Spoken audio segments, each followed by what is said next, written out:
Okay, welcome back everyone to San Francisco. Live coverage here with theCUBE. AWS Summit 2022, we're back in person. I'm John Furrier, host of theCUBE. We'll be at the AWS Summit in New York City this summer. Check us out then, but right now, 2 days in San Francisco, getting all the coverage, what's going on in the cloud. We got a CUBE alumni and friend of theCUBE, Muddu Sudhakar, CEO, investor, Aisera, and also an investor in a bunch of startups, angel investor. Muddu, great to see you. Thanks for coming on theCUBE. Good seeing you. Good to see you, sir. Fist pump, cool. Yes. How are you? Good, how are you? So congratulations on all your investments. You've made a lot of great successes over the past couple years, and your company, raising some good cash, Aisera. So give us the update. How much cash have you guys raised? What's the status of the company, product, What's going on? First of all, thank you for having me. We're back to be business with you in a while after Great COVID. to see you. So Aisera is a company started around 4 years back. I invested with a few of the investors and now I'm the CEO there. We have raised close to $100 million there. The investors are people like Norwest, Menlo, True Ventures, Khosla Ventures, Ram Shriram, and all those people, all the well-known guys, the Andy Bechtolsheim, Paul Marriage, Maynard Webb. So a whole bunch of operating people and Silicon Valley VCs are involved. And how's it going? It's going well. We're doing really well. We are growing almost 300% year over year for last 3 years. The space Aisera is going after is what I call the applying AI for customer service, IT operations, IT help desk. The same place I used to work at ServiceNow. We are partners with ServiceNow to take, how can we augment for employees and customers, Salesforce and ServiceNow to take it to the next stage. Well, I love having you on theCUBE, Dave Vellante as well, loves having you on too, because you not only bring the entrepreneurial CEO experience, you're an investor, you're like a guest analyst. I don't know about that. you get it's always fun to talk to you though. You get the commentary, you get your finger on the pulse. So I got to ask you, obviously AI and machine learning AI, however you want to phrase it, is in every application now, AI first. You're seeing a lot of that going on. You're starting to see companies build the modern applications at the top of the stack, so the cloud scale has hit. We're seeing cloud scale, you predicted that, we talked about it on theCUBE many times. Now you have that PaaS layer with a lot more services, and cloud native becoming a standard layer. Containerization is growing. Docker just raised $100 million on a $2 billion valuation, back from the dead after they pivoted from an enterprise services, so open source developers are booming. Where's the action? I mean, is there data control plane emerging? AI needs data. So there's a lot of challenges around this. There's a lot of discussions and a lot of companies being funded. Observability, there's 10 zillion observability companies. Data is the key. What's your angle on this? What's your take? Yeah, no, look, I think I'll give you the view that I see, right? From my side, obviously data is very clear. So the things that remember system of record that you and me talked about, the next layer is called system of intelligence. That's where the AI will play. Like we talk cloud native, it will be called AI native. AI native is a new buzzword, and using the AI for customer service, IT operations, you talk about observability, I call it AI ops. Applying AI ops for good old IT operations management, cloud management. So you'll see the AI ops applied for whole list of application from observability, doing the CMDB, predicting the events, incidents. So I see a lot of work applicant for AI ops and AI service desk. What used to be help desk with ServiceNow, BMC, Jira, Atlassian, you see a new AI layer emerging as a system of intelligence. The next would be is applying AI with workflow automation. So that's where you'll see a lot of things called customer workflows, employee workflows. So think of what UiPath, Automation Anywhere, ServiceNow are doing.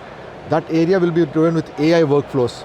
So you'll see AI going all- Is RPA a company, is RPA a feature of something bigger, or can someone have a company on RPA? UiPath One will be at their event this summer. Is it a product company? I mean, RPA should be embedded in everything. It's a feature. It is, very good point, very, very good thinking. So one is it's a category for sure, like as we talked, it's a category, it's an area where RPA, maybe change the name, I call it much more about automation, workflow automation, but RPA and automation is a category. It's a company also, but that automation should be embedded in every area. Yeah. Like we call cloud native and AI native, it'll become automation native. Yeah. And that's your thinking. So it's almost interesting, Muddu. I think about what you're talking about, what's coming to mind is, I'm kind of having flashbacks to the old software model of middleware. Remember, middleware was very easy to understand. Yes. It was middleware, it sat between two things and then it's the middle, and it was software abstraction. Now you have all kinds of workflows, abstractions everywhere, so multiple databases, it's not a monolithic thing. Right. So as you break that down, is this the new modern middleware? Because what you're talking about is data, workflows, but they might be siloed, are they integrated? I mean, these are the challenges, this is crazy. What's It that? is. So remember the databases became called polyglot databases? Yeah. I call this one polyglot automation. So you need automation as a layer, as a category, but you also need to put automation in every area like you were talking about. It should be part of ServiceNow, it should be part of Aisera, like every company, every Salesforce. So that's why you see MuleSoft and Salesforce buying RPA companies. So you'll see all the SaaS companies, cloud companies having an automation as a core. So it's like how you have a database and compute and sales and networking, you'll also will have an automation as a layer embedded inside every stack. All right, so I want to shift gears a little bit and get your perspective on what's going on behind us. You can see behind us, you got the Expo Hall, you got, we're back to events, but you got AMD, Clumio, Veeam, Dynatrace, Datadog, Innovative, all the companies out here that we know, we interview them all, they're trying to be suppliers to this growing enterprise market. Right. Okay, but now you also got the entrepreneurial equation. Okay, we're going to have John Sudhakar on from Decibel later today. He's a former NEA guy, and we always talk to Jerry Chen, we know all the VCs. What does the startups look like? What is the state of in your mind, because I know you invest, the entrepreneurial founder situation? Cloud's bigger, global, right? Data's part of it. You mentioned data's code, yes. Basically data's everything. What's it like for an entrepreneur right now who's starting a company? What's the white space? What's the attack plan? How do they get in the market? How do they engineer everything? Very good. So I'll give you two things that I'm seeing out there. Remember early days how Amazon created the startups 15 years back? Everybody built on Amazon, now Azure and GCP. The next layer would be is people don't just build on Amazon. They're going to build it on top of Snowflake. Snowflake becomes the data platform, right? People will build on Snowflake, right? So I see my old boss, Frank Slootman, try to build companies on Snowflake. So you don't build it just on Amazon, you build it on Amazon and Snowflake. Snowflake will become your data store. Snowflake will become your data layer, right? So I think that's the next level of companies trying to do that. So if I'm doing observability, AI ops, if I'm doing next level Splunk, SIM, I'm going to build it on Snowflake, on Salesforce, on Amazon, on Azure, etc. It's interesting, Jerry Chen has put out a thesis a couple months ago called Castles in the Cloud, where your moat is what you do in the cloud, not necessarily in the IP. Dave Vellante and I at last reInvent coined the term super cloud, which got a lot of traction, and a lot of people throwing mud at us, but our thesis is that what Snowflake's doing, what Goldman Sachs is doing, you're starting to see these clouds on top of clouds. So Amazon's got this huge CapEx advantage, and guys like Charles Fitzgerald out there, who we like, was kind of shitting on us, saying, hey, you guys are terrible, they didn't get it. I'm like, yeah, I don't think he gets it, but that's can't wait to debate him publicly on this, because he's cool. But Snowflake is on Amazon. Yes. Now they say they're on Azure now because they got a bigger market and they're public, but ultimately without AWS, Snowflake doesn't exist.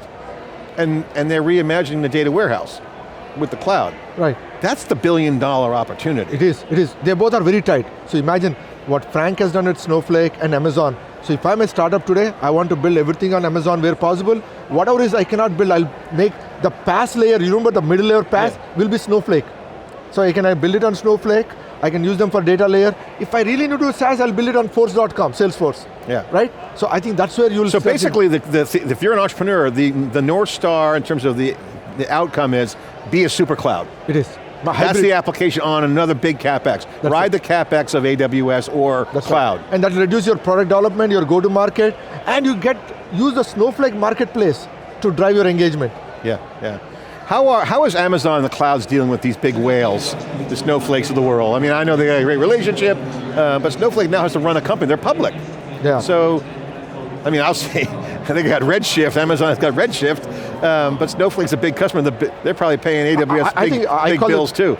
So John, very good question. It's like how Netflix is and Amazon Prime, right? Netflix runs on Amazon, but Amazon has Amazon Prime. That co-optation will be there. So Amazon will have Redshift, but Amazon is also partnering with Snowflake to have native Snowflake data warehouse as a data layer. So I think depending on the application use case, you have to use each of the above. I think Snowflake is here for a long term. So if I'm building an application, I want to use Snowflake than writing from scratch. Well, I think that comes back down to entrepreneurial hustle. Do you have a better product? Right. The product value will ultimately determine it, as long as the cloud doesn't foreclose your value with some sort of internal hack. But I think the general question that I have is that I think it's okay to have a super cloud like that because the rising tide is still happening. At some point, when does the rising tide stop? And the people sharpen up their knives, it gets more competitive. or is it just an infinite growth cycle? I think it's growth. You call it cloud scale. You invented the word cloud scale. So I think, look, cloud will continue to increase. I think that as long as there's more movement from on-prem to the classical data center, I think there's no reason at this point, remember the old lift and shift that's happening in like my business. I see people lift and shifting from the IT operations, IT help desk, even the customer service now, and ticket data from BMCs, CAs, like Micro Focus, all those workloads are shifted to the cloud, right? So cloud ticketing system is happening, cloud system of record is happening, so I think this train has still a long way to go. Madhu, I want to get your thoughts for the folks watching that are enterprise buyers or practitioners, not suppliers to the market. Feel free to text me or DM me. The next question is really about the buying side, which is, if I'm a customer, what's the current appetite for startup products? Because the big enterprises now, and small, medium, and large enterprises are all buying new companies because a startup can go from zero to relevant very quickly. So that means now enterprises are engaging heavily with startups. What's it like? Is there a change in order of magnitude of the relationship between a startup selling to, or a growing startup selling to an enterprise? Have you seen changes there? I mean, I'm seeing some stuff, but why don't we get your thoughts on that? No, it is. Look, if I remember going back to our 2007 or 8 when I used to talk to you back then when Amazon started, very small, right? We are at Amazon Summit here. So I think enterprises on the average used to spend nothing with startups. It's almost like 0% or 1%. Today, most companies are already spending 20, 30% with startups. Like if I look at a CIO or line of business, it's gone. Yeah. Can it go more? I think it can double in the next 4 or 5 years, spending on the startups. Yeah, and check out AWSstartups.com. That's a site that we built for the startup community for buyers and startups. And I want to get your reaction because I referenced the URL because there's like a bunch of companies we've been promoting, because the solutions that startups have actually are new stuff. Yes. It's shifting left for security, or using data differently, or building tools and platforms for data engineering, right, which is a new persona that's emerging. So, a lot of good resources there, and gets back now to the data question, now getting back to what you're working on now is, what's your thoughts around this new data engineering persona? You mentioned AI ops. We've been seeing AI ops booming, and that's creating a new developer paradigm. That's right. Which we coin data as code. Data as code is like infrastructure as code, but it's for data. Right. It's developing with data. Right. Retraining machine learning, it's going back to the data lake, getting data to do analysis to make the machine learning better post-event or post-action. So this data engineer is like an SRE for data. It's a new scalable role we're seeing. Do you see the same thing? Do you agree?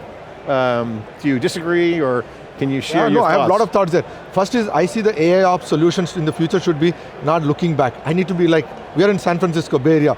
That means earthquake prediction, right? I want AI ops to predict when the outages are going to happen, when there's a performance issue. I don't think most AI ops vendors have not gone there yet. Like I spend a lot of time with Datadog, Cisco App Dynamic, right? Dynatrace. All these solutions will go future towards predictive, proactive solution with AI ops. But what you bring up a very good point on the data side. I think like we have an Amazon Marketplace and Amazon for Startup, there should be a data exchange where you want to create for AI ops and AI service desk, customer service, give the data, share the data, because without the data, algorithms are useless. I can come with the best algorithm, but I got to train them, modify them, tweak them. Make them better. Make them better. Yeah. And I think there are whole data exchanges the industry has not thought through, something you and me talked many times. Yeah. I think that area is very important. You've always been on the vanguard of data because it's been really fun. Yeah, going back to our big data days back in 2009, you remember that? Well, look how much Databricks has grown. It is, they've doubled the Cloudera kind of went private, so good stuff. Madhu, what are you working on right now? Give a plug for what you're working on. You still investing? I do still invest, but look, I'm 100% on Aisera right now. I'm the CEO there. Yeah, okay. So right, Aisera is my #1 baby right now. So I'm looking at that, growing customers. And my customers are some of them you like, it's Zoom, Autodesk, McAfee, Grant Thornton, so all the top customers. Mainly for IT help desk, customer service, AI ops, those are 3 product lines, and going after enterprise and commercial deals. And when should someone buy your product? What's their need? What category is it? I think look, whenever somebody needs to buy the product, is if you need an AI ops solution to predict, keep your lights on, predict outages one area. If you want to improve employee experience, you are using a Slack, Teams, and you want to automate all your workflows, that's another value prop. Third is customer service. You don't want to hire more people to do it. Some of the areas where you want to scale your company, grow your company, eliminate the cost, customer service. Great stuff. Muddu, great to see you. Thanks for coming on. Congratulations on the success of your company and your investments. Thanks for coming on theCUBE. Okay, I'm John Furrier here at theCUBE, live in San Francisco for day one of 2 days of coverage of AWS Summit 2022, and we're going to be at AWS Summit in New York in the summer. So look for that on this calendar. Of course, go to awsstartups.com, I mentioned that. It's a site for all the hot startups, and of course thecube.net and siliconangle.com. Thanks for watching. We'll be back more coverage after this short break.